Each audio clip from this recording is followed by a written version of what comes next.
সাবধান, শুক্রবার ভুলেও এই 5টি কাজ করবেন না। আল্লাহ ও তার রাসূল ওই সকল ব্যক্তিদের অভিশাপ করেছেন যারা জুমার দিনে এই 5টি কাজ করে। মুসলিমদের জন্য অত্যন্ত জরুরি একটি তথ্য দিব আজকে।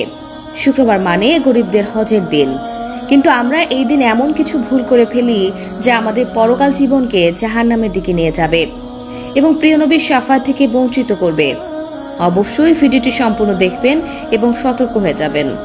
ভিডিওটি শেয়ার করে দিবেন যেন আপনার অন্যান্য মুসলিম ভাইয়েরা ভুলেও জুমার দিন এই কাজগুলো না করে। হয়তো আপনার একটি শেয়ারে একজন মানুষ ভুল থেকে হেদায়েতের পথে ফিরে আসতে পারবে। মুসলিমদের কাছে একটি প্রশ্ন রাখতে চাই, আমাদের প্রিয় নবী হযরত মুহাম্মদ সাল্লাল্লাহু আলাইহি ওয়াসাল্লাম কি বার জন্মগ্রহণ করেছেন? অবশ্যই কমেন্ট করে জানিয়ে দিবেন। তো চলুন বেশি কথা না বলে শুরু করি আজকের ভিডিও। মসজিদ মুসলমানদের কাছে ইবাদতের স্থান হিসেবে পরিচিত। এরপরও আমরা মসজিদে এমন কিছু কাজ করে থাকি যা মসজিদের পবিত্রতা নষ্ট করে। তাই মসজিদের পবিত্রতা রক্ষার জন্য কোরআন হাদিসে নিষিদ্ধ বিষয়ের উপর লক্ষ্য রাখা উচিত। 1 নম্বরে, কোনো নামাজি ব্যক্তি অন্য নামাজি ব্যক্তিকে উঠিয়ে দিয়ে বসা যাবে না। রদ্দুল মুখতার 630। মসজিদের ভিতরে প্রতি ওয়াক্ত নামাজ একই স্থানে আদায় করার জন্য কোনো লোক নির্দিষ্ট জায়গা রাখতে পারবে না। 2 নম্বরে রয়েছে, মসজিদে হারানো বস্তু তালাশ করা যাবে না, কারণ মসজিদে দিনের কথা বা কাজ ব্যতীত অন্য কোনো কথা বা কাজ করা নিষেধ।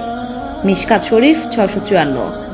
হযরত আবু হুরায়রা রাদিয়াল্লাহু তাআলা আনহু হতে বর্ণিত, রাসূলুল্লাহ সাল্লাল্লাহু আলাইহি ওয়াসাল্লাম বলেন, যখন তোমরা মসজিদে কারো হারানো জিনিসের খোঁজ খবর নিতে শুনবে, তখন তোমরা তাকে বলবে আল্লাহ যেন তোমাকে তা ফিরিয়ে না দেন, কেননা মসজিদ এসব কাজের জন্য নির্মিত হয়নি।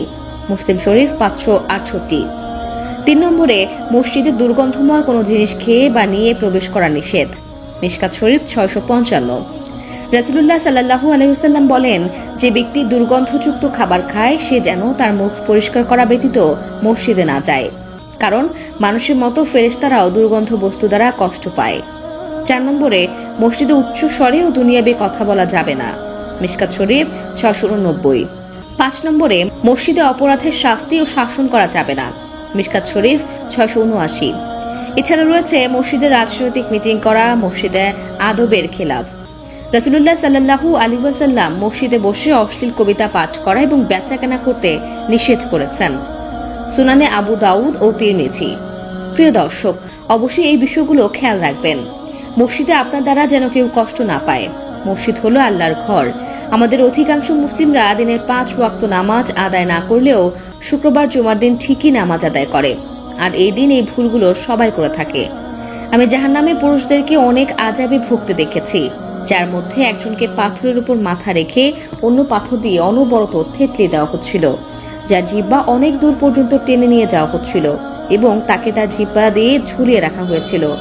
আল্লাহ আমাদের সবাইকে সঠিক বুঝ দান করার তৌফিক দান করুক। আমিন।